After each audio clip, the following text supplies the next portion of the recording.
Okay, helmets. To aero or not aero? That is the question. So, as many of you may know, I have been a long time fan of the Kask Protone and then the Kask Protone Icon. Fantastic helmet, very light, small physically. It's quite a dinky little lid, and it's very comfortable. And dare I say, it does have a little bit of aero going on, but it's not an aero lid. So it's a little bit fuller around here than some others, but it's not what you would call an aero helmet. So having seen recently some different studies on aero helmets, now there's been a ton of these and they all kind of get different results. They put the helmets in different orders depending on which test they're doing, who's doing the testing. But clearly, if you do go for one of the most aero helmets out there, you can be saving quite a significant amount of time and getting extra speed just purely thanks to that aero helmet. So for example, what the helmet which nearly always does well is the S-Works Evade 3. They're talking about 38 kilometers an hour at 250 watts, and the worst helmet on here is 37.5 kilometers an hour. Which doesn't sound like much, but if you're doing a 40k TT, that's going to save you 20-25 seconds over the entire course, which is significant. So never being one to turn down a bit of free speed, I thought it was time that I dabbled into the world of aero helmets. So I've done quite a lot of research. I've looked at all the different reviews in depth of every single different model, tried to compare them all, price, color, comfort, weight, aero, the whole thing, so that you don't have to. And this is kind of the conclusion that I've come to. I kind of had three that were in my top three to choose from. The first was the S-Works Evade 3. The second was the Kask Utopia Y. Let me just show you that in case you don't know what it looks like. This one here, this is Kask's Aero helmet. And the Abus Gamechanger 2. So I went and tried on the S-Works Evade 3. I think we all know what that looks like. It's quite long and banana-y on my head, and I don't want a helmet that's really shouts aero, that looks a little bit like an aero TT helmet. So I wanted something that's a little bit more discreet. It also wasn't super comfortable on my head. And a bit more expensive, and the colors were a touch boring, so I kind of crossed that one off the list, even though it does seem to be the best in aero terms. The Kask Utopia, now the nice thing about Kasks is that they are very well made and they're very comfortable. If you look at the quality of the internals, the buckles, the pads, the cushions, the ratchets and everything, there was a problem with these initially, but they seem to have fixed it now. It's all very, very good, and this is looking pretty good, this helmet. It's been going for at least 2 years now, and it's still, nothing wrong with it at all. So it's wearing very well.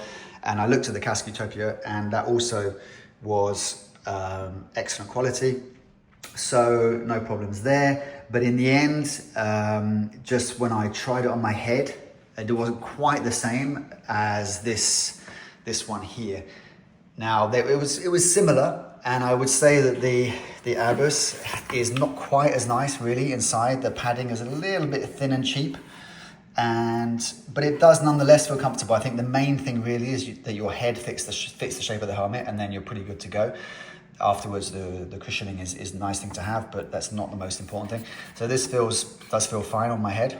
Not quite as plush as the Kasks perhaps, but yeah.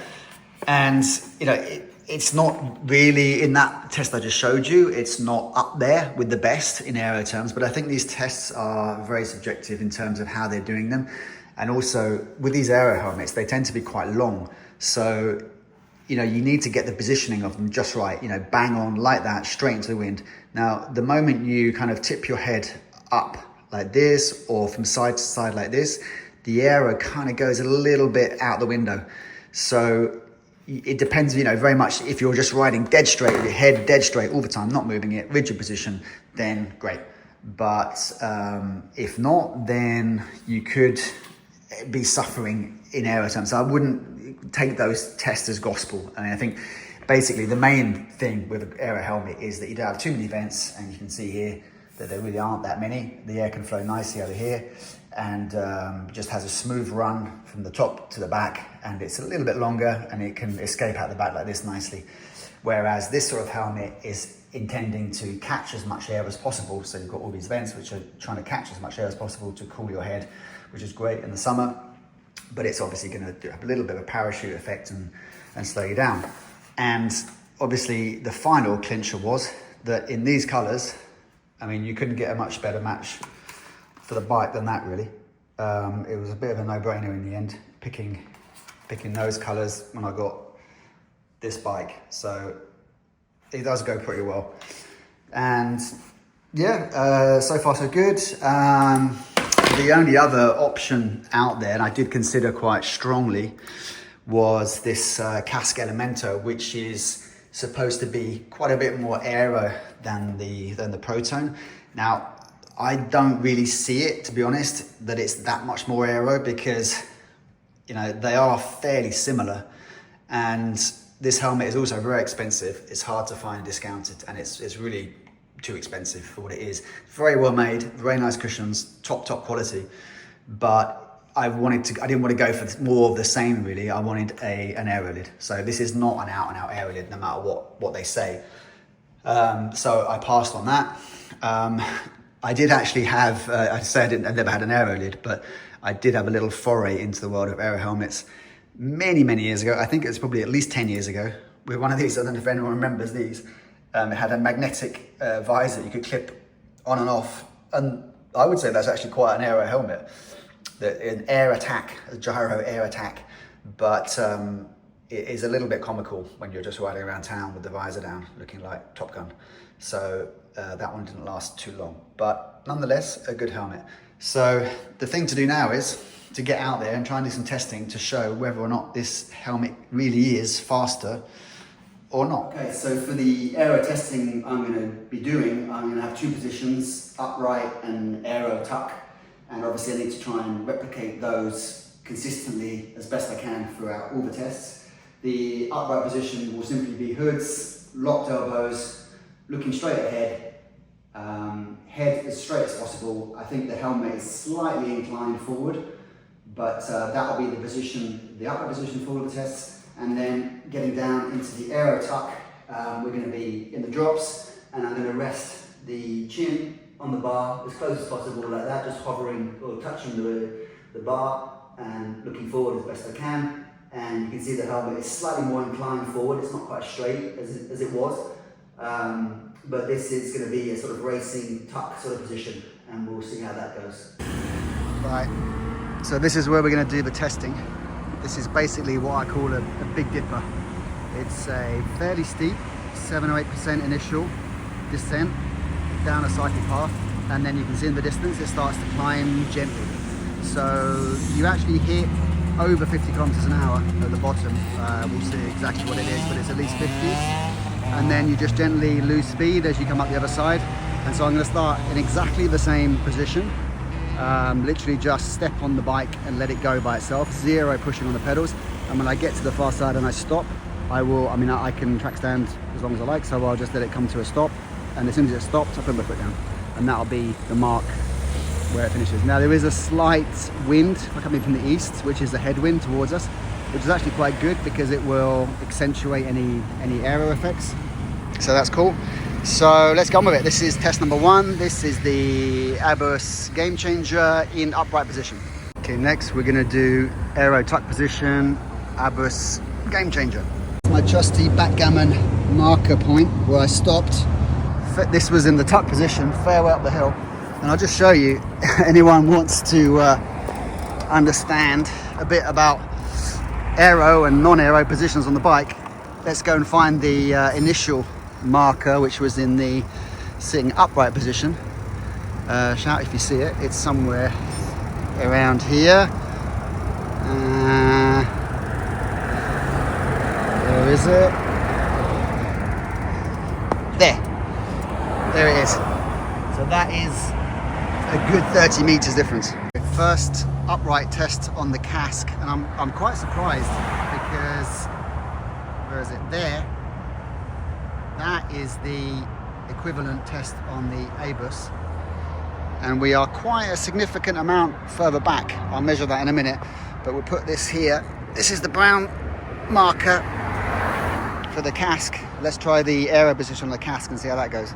Okay, Kask Aero position. Very slightly ahead of the Abus. I would put it somewhere around here. So pretty similar, which is a little bit of a surprise. But let's repeat these and see if we can get some consistency. Second run for Kask upright, a bit better, still behind the Abus upright, but in front of the first try. So kind of halfway in between. Second Kask Protone Aero run, a little bit behind, 1.5 blocks behind the initial run.